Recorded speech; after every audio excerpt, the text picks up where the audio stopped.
crafters, my name is Cora and I am the owner of Craftopia, where we are building a safe place for artists and crafters of all ages and experience levels to come and learn, create, relax, and enjoy. Before we begin, I'd like to invite you to take a look at our website, www.craftopia.com, where you can see all of our upcoming classes and learn about our organization and vision. You can also find us on Facebook and Instagram at Craftopia. Now pull up a chair, get comfortable, and let's get crafty.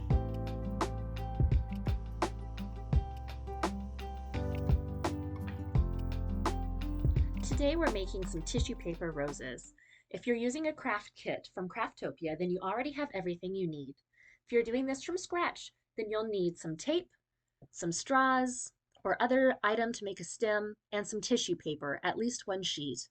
Also a pair of scissors to cut out your hearts.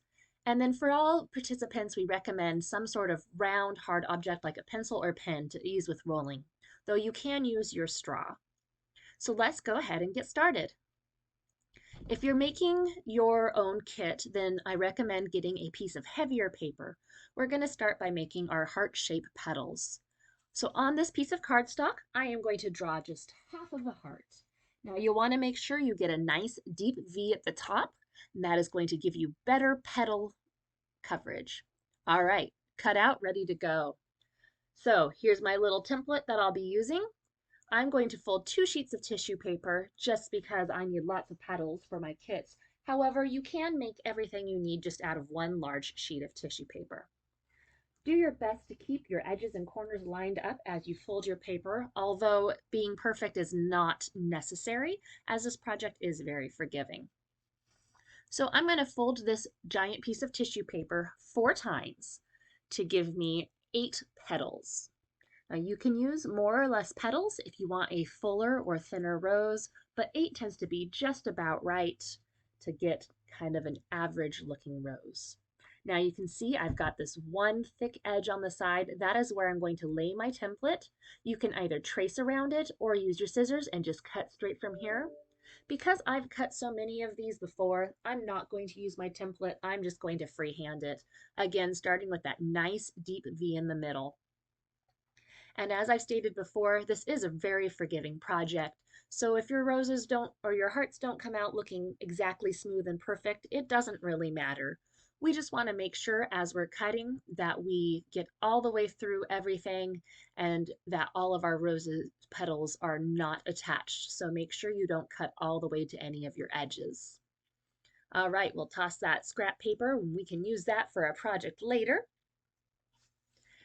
Now, like I said, we're going to do 8 petals. I'm going to make my rose 2 different colors, so I'm going to be using yellow and red. So I'm counting out 4 yellow petals, and then I'll have 4 red petals that I cut out previous to this recording. You can use as many colors as you'd like, so feel free to mix and match and play around with your color combinations to make exactly what you want. Now, we're going to start by rolling the edges of each of our petals. You can use your straw, but you'll have to be very careful not to squish it since it's hollow. So I'm going to use this pencil that I have.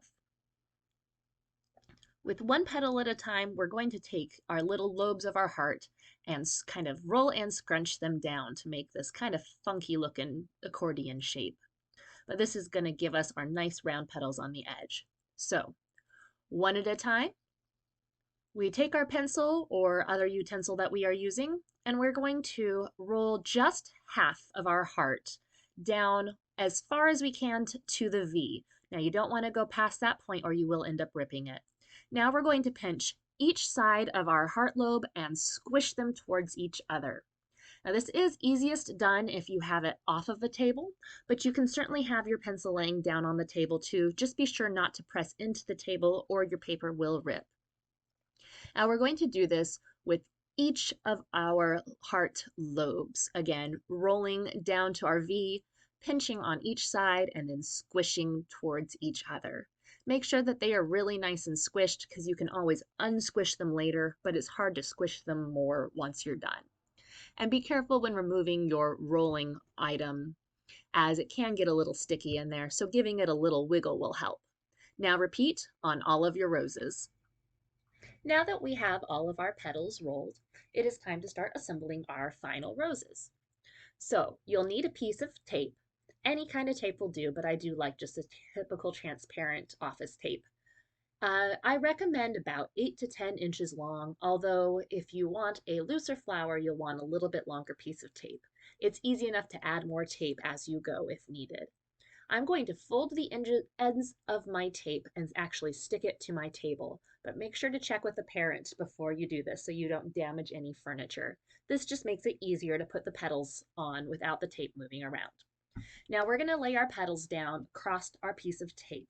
So go ahead and take a second and figure out what pattern you want your flowers petals to be in.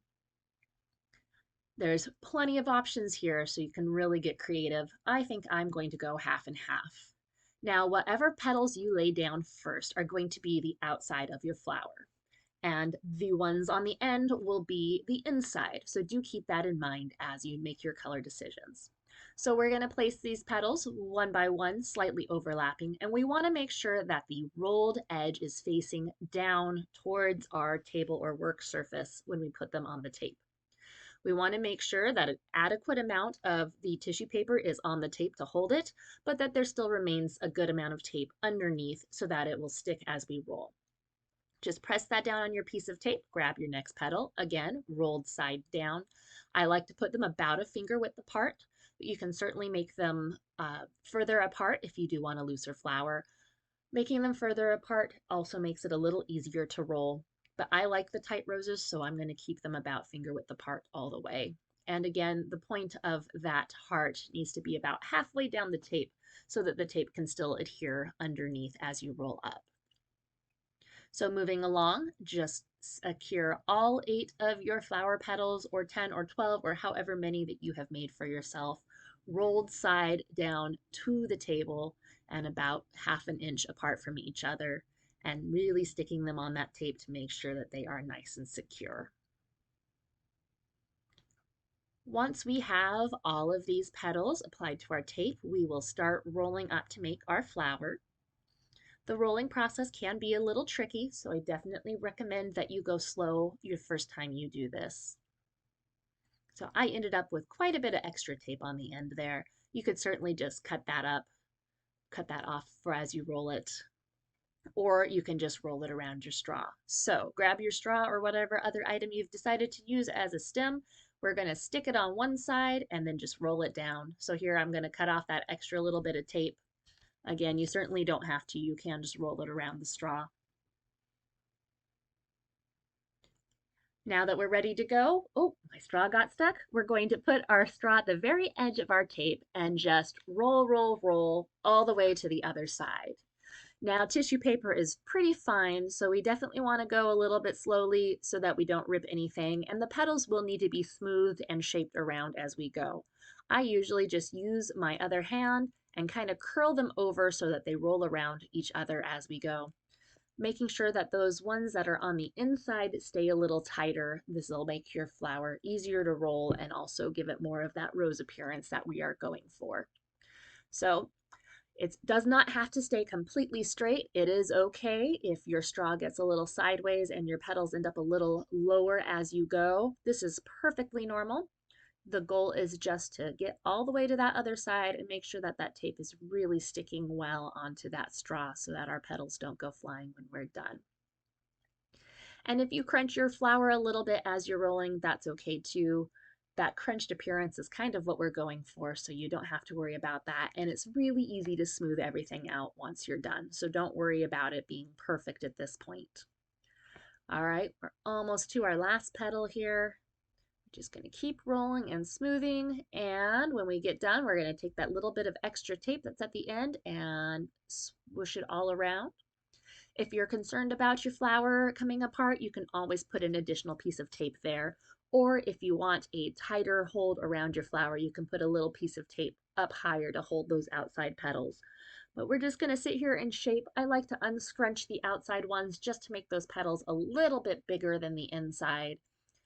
And then just squish them all around until we get exactly what we're looking for.